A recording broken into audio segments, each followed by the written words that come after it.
Hello my dear aspirants. Today की class बहुत important है। 10 डेज का करंट अफेयर्स फ्रॉम 11 टू 20 मई 2025 2025 का बहुत सुपर कलेक्शन है।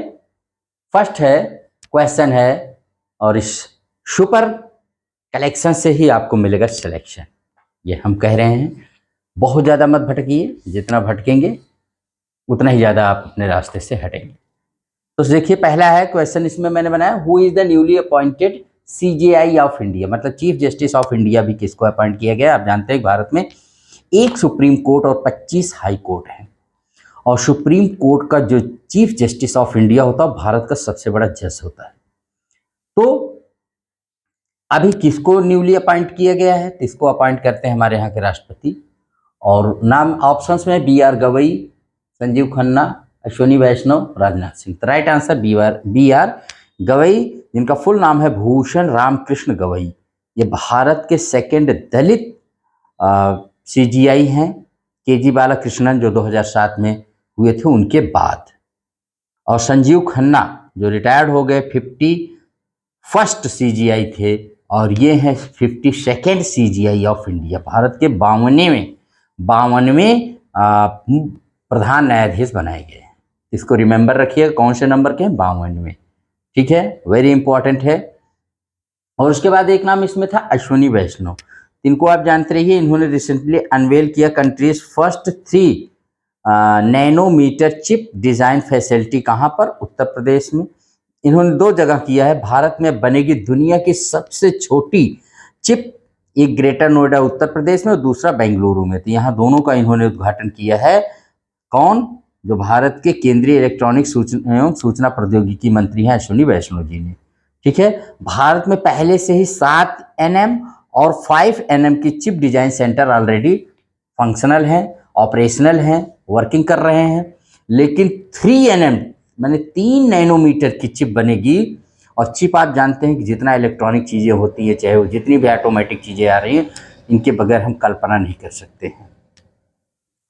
और एक नाम है इसमें राजनाथ सिंह। तो राजनाथ सिंह अपने यहाँ के डिफेंस मिनिस्टर हैं।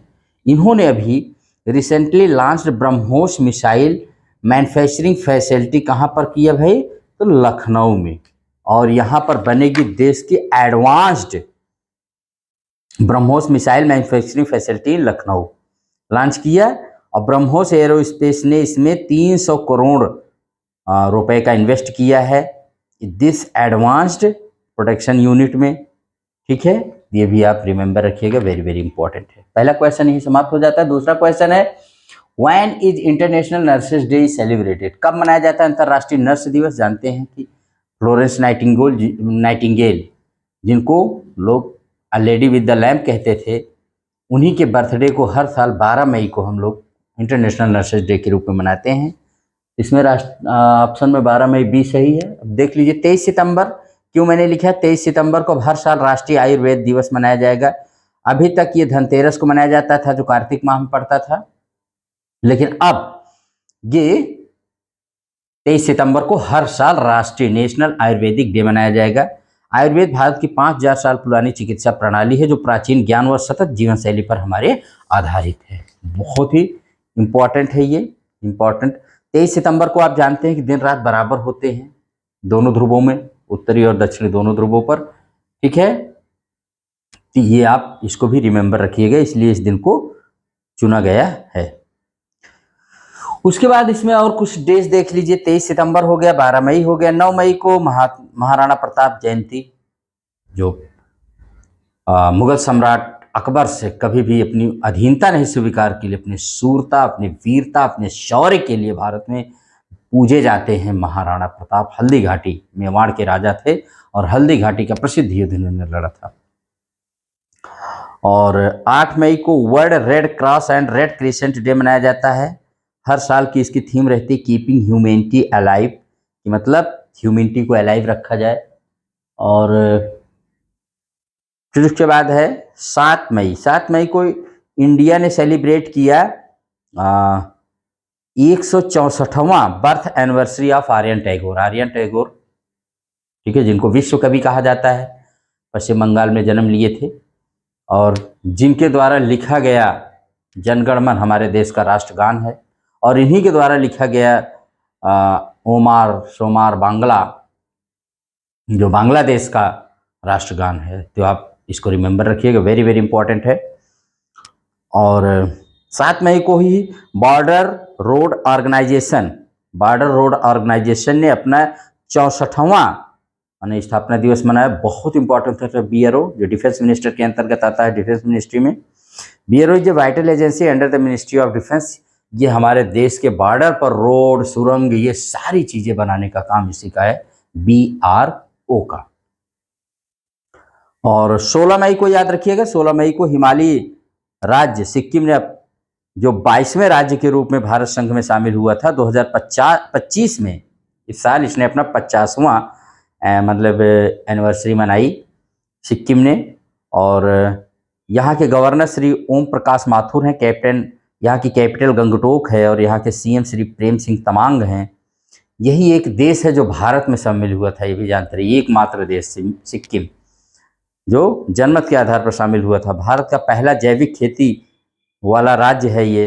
कंचनजंगा नेशनल पार्क यूनेस्को की वर्ल्ड हेरिटेज साइट यहीं पर है, और यहीं से तीस्ता नदी निकलती है, ये भी जानते रहिएगा। और पॉपुलेशन के आधार पर सबसे छोटा राज्य है सिक्किम, ठीक है। एरिया के आधार पर कौन है? गोवा, लेकिन पॉपुलेशन के आधार पर सिक्किम। 15 मई को ही international day of families celebrate किया जाता है हर साल। UN ने 1994 में इसको रिकॉग्नाइज किया। Vital role of families in society and raise awareness about the changes they face worldwide. Family के महत्व को बताने के लिए मनाया जाता है 15 और 12 मई को मैंने बता ही दिया है। और 14 मई को संभाजी महाराज जयंती मनाई गई। आप जानते हैं शिवाजी के पुत्र थे संभाजी महाराज, जिन पर भी मशहूर फिल्म छावा आई है। लोगों को और जानने के बारे में इनके जानकारी मिली, किस तरह से इन्होंने अपने देशभक्ति, अपनी शूरता और वीरता को बरकरार रखा, और औरंगजेब के सामने इन्होंने कभी भी सरेंडर नहीं किया, अपने प्राण दे दिए लेकिन सरेंडर नहीं किया। तो ऐसे शूरवीरों को भी हम लोग सैल्यूट करते हैं और हमेशा इनको याद करना चाहिए। और ये था डेज जो इम्पोर्टेंट थे आज। अब उसके बाद आता है अगला question, where was the 7th Khelo India youth games 2025 organised recently. कहाँ किया गया? बिहार, मध्य प्रदेश, बिहार, महाराष्ट्र, हरियाणा, राजस्थान। तो इसको देख लीजिए। अभी इसका बिहार में किया गया, इसका इनॉग्रेशन किया था वर्चुअली मोदी जी ने, और पहली बार बिहार में होस्ट किया गया था। क्लोजिंग सेरेमनी रक्षा निखिल खड़से जो union ministry of state for youth हैं उनके द्वारा चीफ गेस्ट थी ये। महाराष्ट्र इसमें टॉप किया मेडल लिस्ट में, 5 टाइम्स चैंपियन रहा है महाराष्ट्र 2019, 20, 23, 24 और 25 में। और 2018 पहली बार जब खेलो इंडिया यूथ गेम्स खेला गया 2018 में, तब ये रनर अप था, उपविजेता था। इसका लोगो था खेल के रंग बिहार के संग, और मैस्कॉट था गज सिम्हा यानी एलिफेंट एंड लायन। और यूपी इसमें 7वें पोजीशन पर रहा 52 मेडल्स पा करके। और होस्ट स्टेट बिहार 15वें पोजीशन पर रहा मेडल टैली में। और 6th जो खेलो इंडिया यूथ गेम्स हुआ था 2024 में, वो तमिलनाडु में हुआ था। ये 7वां एडिशन है इसका। पहला एडिशन हुआ था 2018 नई दिल्ली में। इसको रिमेंबर रखिएगा, वेरी वेरी इंपॉर्टेंट है। अभी 7 टाइम्स हुआ, इसमें 5 टाइम्स तो महाराष्ट्र ही टॉप किया है, 2 टाइम्स इसमें हरियाणा ने किया है। इसको आप जानते रहिए, very very important, very important भाई। हरियाणा 2nd इसमें रहा है, राजस्थान 3rd पोजीशन है इसमें, और 4थे स्थान पर कर्नाटका रहा है, ठीक है।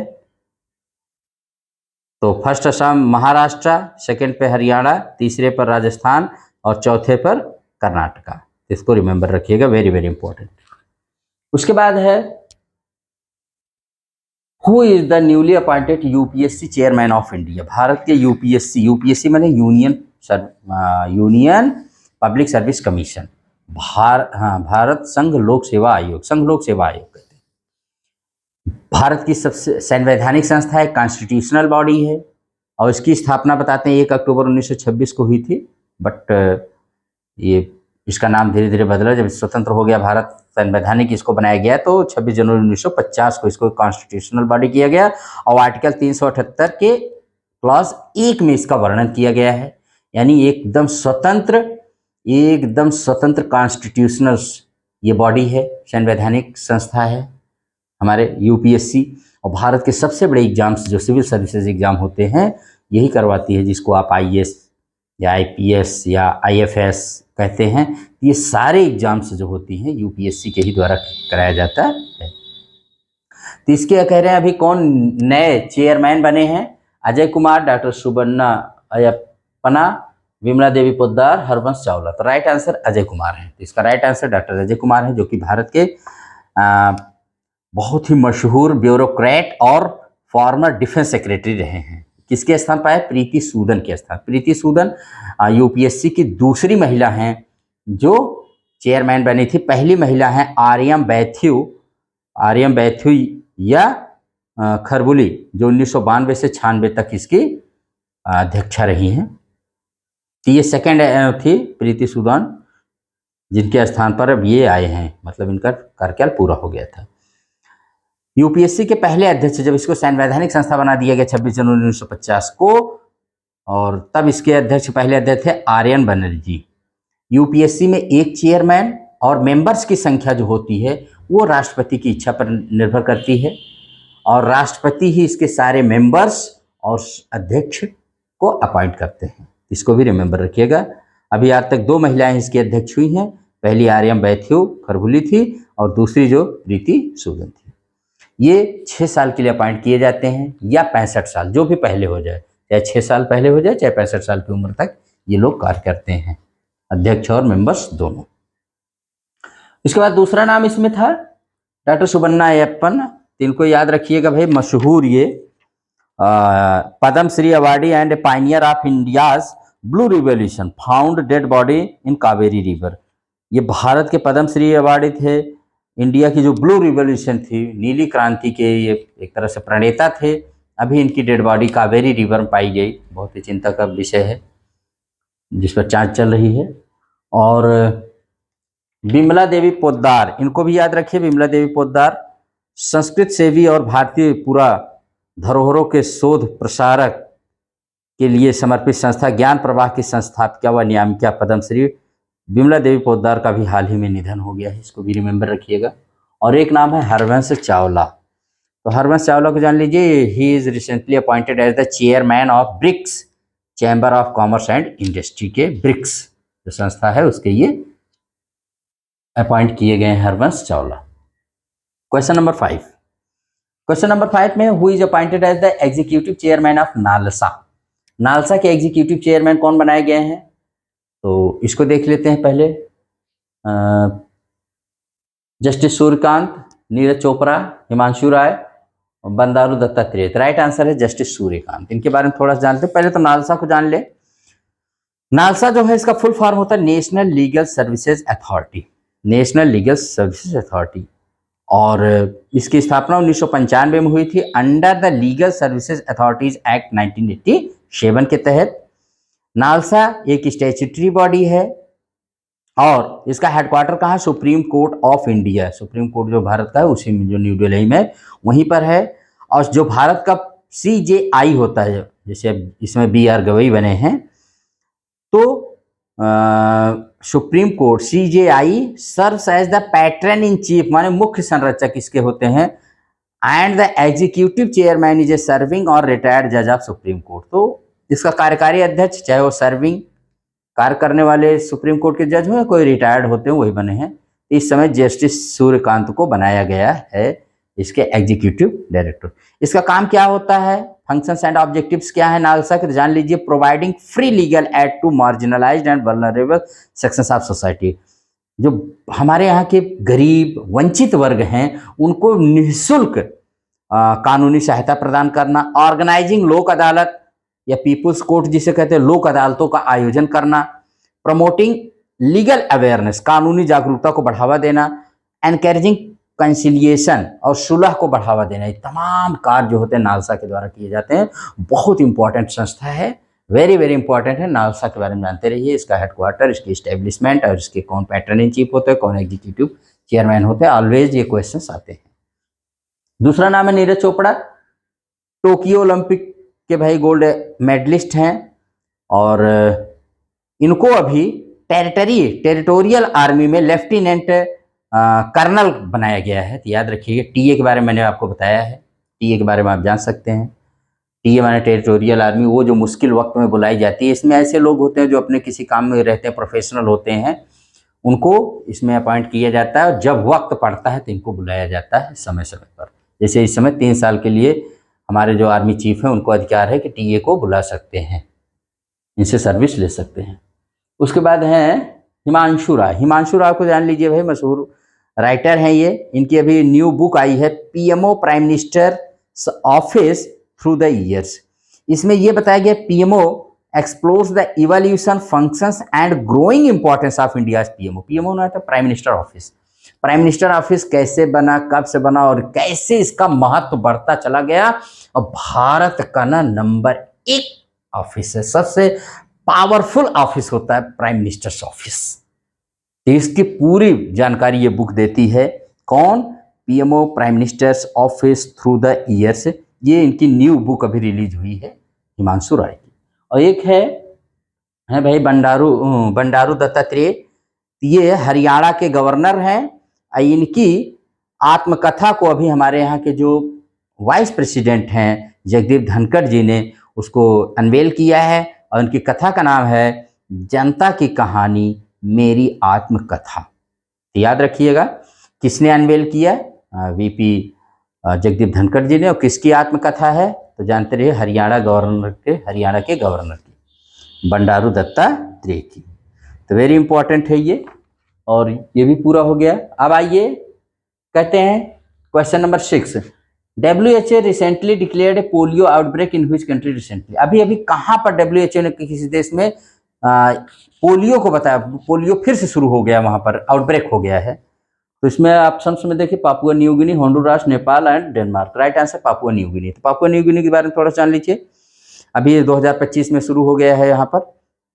हालांकि polio is a highly infectious disease है, जानते ही है, और जो 5 साल के बच्चों को ज़्यादा प्रभावित करती है। Papua New Guinea was declared polio free nation, polio free in 2000 में इसको पोलियो फ्री घोषित किया गया था। इंडिया को 2014 में पोलियो फ्री कंट्री घोषित किया गया, लेकिन पापुआ न्यू गिनी में फिर नया केस मिल गया है। इसको आप जानते रहिए, वेरी वेरी इंपॉर्टेंट है। पापुआ न्यू गिनी जिसकी राजधानी है पोर्ट मॉरिसबी और लोकेशन जो है ये साउथ वेस्टर्न पैसिफिक ओशियन में ये स्थित है। इसको भी रिमेंबर रखिएगा, वेरी वेरी इंपॉर्टेंट है। ठीक है, पापुआ न्यू गिनी के बारे में। दूसरा नाम इसमें होंडुरास। होंडुरास देश जो है, तो होंडुरास अभी अभी इसने भारत में अपनी एम्बेसी को ओपन किया है, भारत सरकार ने इसका स्वागत किया है। इसकी कैपिटल जो है वो है तेगुसिगल्पा, और ये कौन से कॉन्टिनेंट में आता है? तो नॉर्थ अमेरिका में आता है। इसकी ऑफिशियल लैंग्वेज स्पेनिश है और इसके प्रेसिडेंट जियो मारा कैस्ट्रो हैं, और इसके ग्वाटेमाला, अल सल्वाडोर, निकारागुआ इसके बॉर्डरिंग कंट्रीज़ हैं जो इसको करते हैं।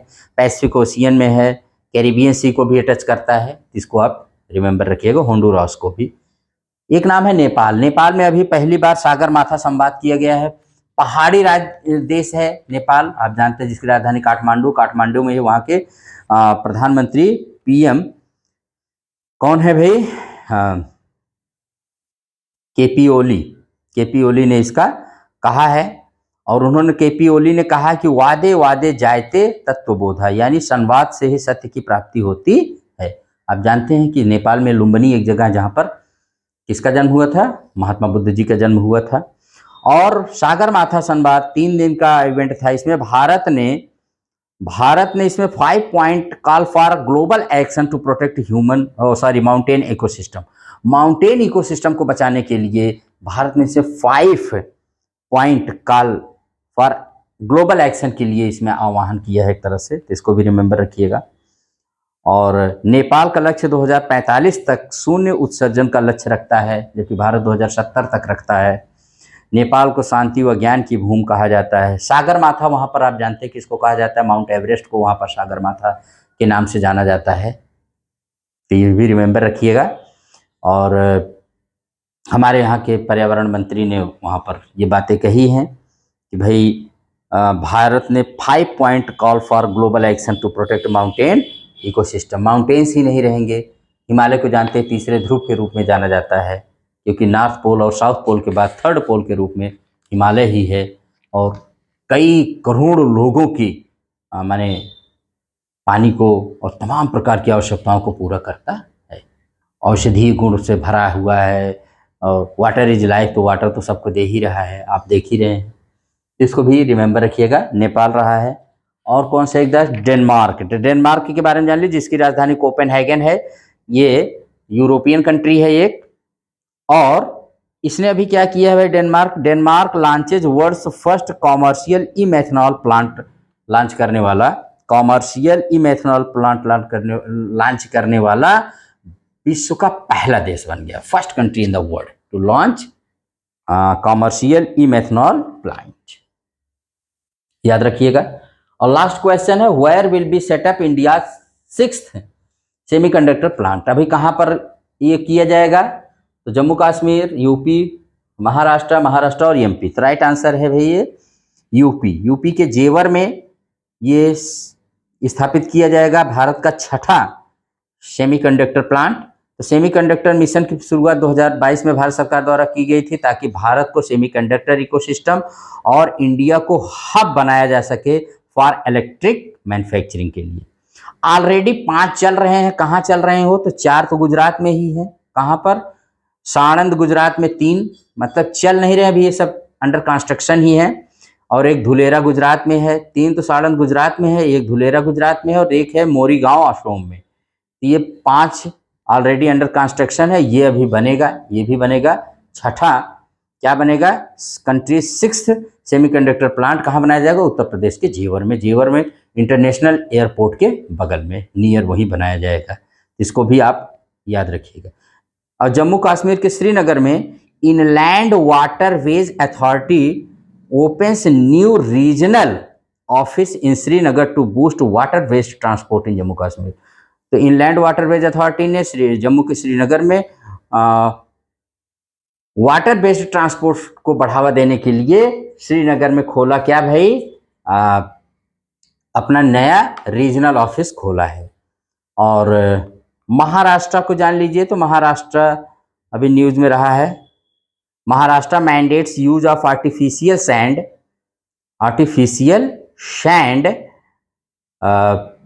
इन गवर्नमेंट प्रोजेक्ट्स, यानी M sand instead of river and sand, promoting sustainability and protecting environmental resources. तो महाराष्ट्र सरकार ने कहा भाई आर्टिफिशियल सैंड का प्रयोग किया जाए गवर्नमेंट प्रोजेक्ट्स में रिवर सैंड के स्थान पर, ताकि पर्यावरण को बचाया जा सके। इसको भी रिमेंबर रखिएगा। और नई दिशा, एक महाराष्ट्र और एमपी दोनों ने अभी लॉन्च किया Tapti basin mega recharge project. याद रखिएगा, दोनों प्रदेश का है Tapti basin mega recharge project, ताकि ये अपने अपने इलाकों में, अपने क्षेत्रों में, महाराष्ट्र अपने और मध्य प्रदेश अपने यहाँ पानी की माने वाटर सप्लाई को मेंटेन कर सके, उसके लोगों की नीड्स को कंप्लीट कर सके या फुलफिल कर सके, इसके लिए। तो Tapti basin mega recharge project आया किस प्रदेश के बीच में है? तो महाराष्ट्र और मध्य प्रदेश के बीच में है। हाँ, जो अभी ये 6ठा यूपी में बनाया जाएगा सेमीकंडक्टर प्लांट, ये ज्वाइंट वेंचर है फॉक्सकॉन, एक ताइवान कंपनी है, और एचसीएल ऑफ इंडिया। इसकी कॉस्ट आएगी 3700 करोड़ रुपए। इसको भी याद रखिएगा, थोड़ा सा इंपॉर्टेंट रहेगा। 2 न्यूज और जान लीजिए। नई दिशा, ये दिल्ली पुलिस द्वारा लॉन्च की गई प्रोग्राम है, लॉन्च किया गया। इसमें ड्रॉप आउट्स, जो बच्चे ड्रॉप आउट करते हैं उनको री इंटीग्रेट करने के लिए, फिर से लाने के लिए ये प्रोग्राम चलाया गया है, नई दिशा। और केरल द्वारा हाई स्कूल के छात्रों के लिए रोबोटिक्स शिक्षा को अनिवार्य कर दिया गया है। ऐसा करने वाला ये देश का पहला राज्य बन गया है केरल।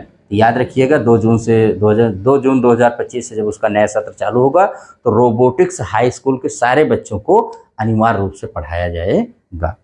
ये था आज का पूरा क्लास जो हमने आपको पढ़ाया, और बहुत इम्पॉर्टेंट है। इसमें सारी बातें मैंने आपको कुछ चीज़ें डीप में भी बताई हैं, और कुछ चीज़ें उतना ही बताया जितना आपके लिए इम्पॉर्टेंट है। अगर कोई न्यूज़, हाँ, एक और थोड़ी सी न्यूज़ है, जान लीजिए भाई। यूपी में यूपी सरकार 5 सीड पार्क की स्थापना करेगी। पहला सीड पार्क लखनऊ में बनाया जाएगा और ये सारे पूर्व प्रधानमंत्री चौधरी चरण सिंह के नाम पर खोले जाएंगे। सीड पार्क को प्रदेश के 5 क्लाइमेटिक जोन में खोला जाएगा। क्या होगा सीड पार्क में? तो देखिए, सीड पार्क के माध्यम से बीज उत्पादन, प्रसंस्करण, भंडारण, स्पीड माने सीड ब्रीडिंग, हाइब्रिड लैब जैसी अत्याधुनिक सुविधाएं विकसित की जाएंगी और प्रदेश को बीज के मामले में आत्मनिर्भर और सीड हब में बदला जाएगा। इसको याद रखिएगा। और भी सुन लीजिए, उत्तर प्रदेश की न्यूज में हर ग्रामीण विधानसभा क्षेत्र में बनेगा पंचायत उत्सव भवन। पहले चरण में 71 विधानसभा क्षेत्रों में बनेगा, प्रत्येक पर 1.14 करोड़ रुपए खर्च किया जाए। पंचायत भवन का नया नाम अब ग्राम सचिवालय होगा, उत्तर प्रदेश सरकार ने ये कहा है, इसको भी याद रखिएगा। और सुप्रीम कोर्ट ने मथुरा के बांके बिहारी मंदिर गलियारा योजना को मंजूरी दे दी है कि आप उसका चौड़ीकरण करिए, उसको बनाइए। ये सारी न्यूज़ के साथ मैंने आपको बताया है, जैसा कि मैंने पहले बताया, मैंने कुछ डीप और कुछ उतना ही बताया जितना आपके लिए इम्पोर्टेंट है। तो आप इसको बार बार लिसन करिए, इसको आप मंथन करिए और ऐसे ही आप पढ़िए और ऐसे ही बना करके आपको श्योर सफलता मिलेगी। ये मैं कह रहा हूँ, मेरा तजुर्बा है कि आपको 100% मिलेगी। ज़्यादा मत पढ़िएगा, जो पढ़िएगा अपने दिमाग में उसको ऑब्जर्व करिएगा। ऑब्जर्व करने के बाद उसको रिजर्व कर लीजिएगा, रिकॉर्ड कर लीजिएगा और आपको वही काम में आएगा। ठीक है, फिर मिलेंगे नेक्स्ट टर्म पर। तब तक के लिए goodbye, keep smiling and keep progressing always in your life. Thank you very much.